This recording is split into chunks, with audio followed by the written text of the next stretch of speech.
I spent 4 years closing deals door to door, and I've personally closed hundreds of local businesses on marketing services. And I've put together multiple six-figure stretches in just a couple of months at a time. I'm telling you that so you know the framework I'm about to give you actually works on real owners in real shops who've already been pitched by 20 agencies this month. The product I'm selling on these calls is simple. It's an AI tool that handles businesses' Google reviews. It asks every customer for a review automatically, and it writes back a personalized reply to every review they get, whether it's good or bad, 5-star or 1-star. AI handles it. And that's the product. And the way I close it on one call comes down to 4 parts: your opener, your discovery, your value, and your close. The whole call runs 20 to 30 minutes. There's no Zoom, no follow-up email, no chase. So let's hop on my computer and I'll walk you through it. Most people lose the call in the first 10 seconds because they sound like a salesperson. And the fix is simple. You don't sound like one. Use slow tone, calm energy, like you're calling a friend. Before you dial, you pull up their Google profile and you find one thing: their review count, their star rating, how long since their last review, and that's your opener. So here's exactly how I open. Hey, this is Noah. I'll be quick. I was just looking at your Google profile and I had a question. I'm not really sure if it's even something you'd care about, but is now an okay time for like 30 seconds? So here's why this works. 3 things are happening at once. Number 1 is I'll be quick, signals that you respect their time. Number 2 is not sure if it's even something you'd care about, lowers sales pressure. Suddenly you're not pitching, you're just curious. And 3, asking permission gets you your first tie down. So once they say, yeah, what's up? The call is live. Then the observation. Cool. So I looked you up and I saw your last review was about 5 months ago. I'm just curious. Is that because you've been slow, or are you just not asking customers for reviews right now? Now notice you didn't start pitching. You handed them 2 options and let them defend themselves. Whichever one they pick, you've got something to work with. Now we're in the discovery phase. Every question has 2 jobs. Number 1 is to build rapport, and number 2 is to get them to agree with you on small things over and over. So by the time we get to the close, they've already said yes to me 8 times. These are the tie downs, little phrases at the end of each insight that get them nodding along. Here are the 4 questions that I ask with the tie downs baked in. Number 1, how long have you guys been in business? Roughly how many jobs are you doing in a typical month right now? When you finish a job, are you guys actually asking customers for a Google review, or is it kind of hit or miss? And when you do get a review, whether it's good or bad, who's the one writing back to it? Almost every single one is going to say the same thing on the last 2. Yeah, we ask sometimes. Nobody really writes back. I do it when I have time. Honestly, not very often. Write that down because that's your ammo. Now drop in your first tie down. Yeah, that's pretty normal. Most of the owners I talk to are exactly the same way. And that makes sense, right? You're busy running jobs, and the last thing you've got time for is writing back to a 5-star review at 9 p.m. on a Tuesday, right? Right at the end is the tie down. They go, yeah, exactly. And now they're agreeing with you. So stack 3 or 4 of those throughout the call, and the close feels almost inevitable. But here's where you add some value. Most cold callers blow it here because they start pitching. Don't start pitching yet. You're going to ask questions that make them articulate the pain to themselves. If you say, dude, you're losing money, they're going to push back at you. If they say it, then it's true. Sales 101. So here's the sequence word for word. Help me understand something. When somebody's choosing between you and 3 other companies on Google, what do you think is the first thing they look at? Now pause,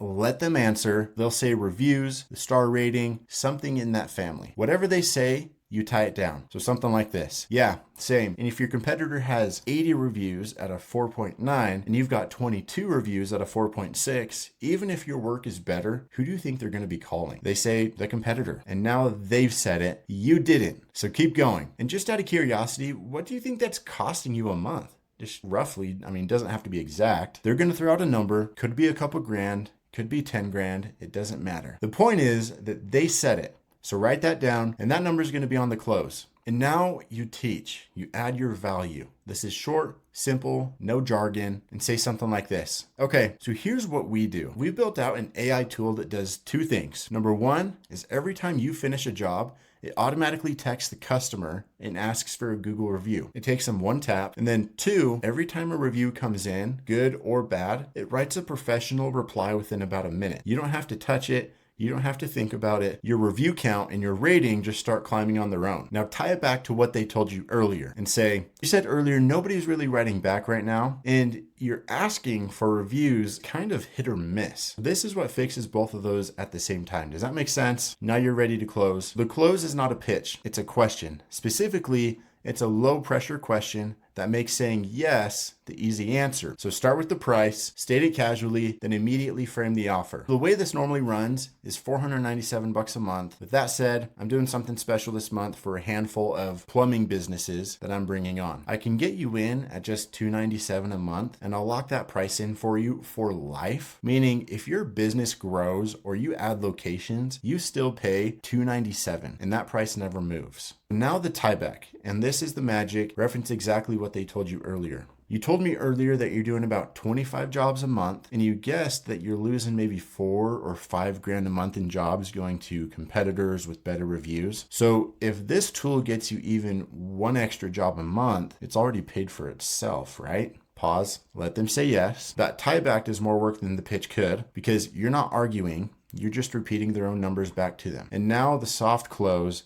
Never assumptive in tone, but always assumptive in action. This is Jeremy Miner style. Would it be a bad idea to just set you up today, give you 30 days to try it out for yourself completely free? And if it's not working, we just shut it off? I would just need a card to hold the spot. Is Visa or MasterCard easier for you? Here's why this close works. Would it be a bad idea is a negative framed question. It removes the pressure to say yes by giving them permission to say no. And almost everybody answers a question framed that way with, no, that wouldn't be a bad idea, which is a yes. The 30-day risk reversal kills the let me think about it. And the Visa or MasterCard skips kind of the awkward, so are we doing this moment? You just move into payment like it's the next logical step. And that's the whole framework. Opener that lowers pressure, questions that bank micro yeses, teaching that lets them feel the cost themselves, and the close that ties back to their own words. And notice what's not in there. No aggressive pitching, no urgency tricks, no, but wait, there's more. Just questions, just tie downs, and a soft ask at the end. And I'll tell you what I tell every new person that I help out with this. The framework isn't what makes the sale, the dial does. You can have the best questions in the world, and they will not matter if your phone never leaves your pocket. So if you want the full setup, the rebuttal playbook, the niches I run this on, and the GoHighLevel AI reviews snapshot that I use to onboard a new client in under 15 minutes, along with a 30-day free trial of the GoHighLevel software, it's all in the link in the description. Make sure to like the video,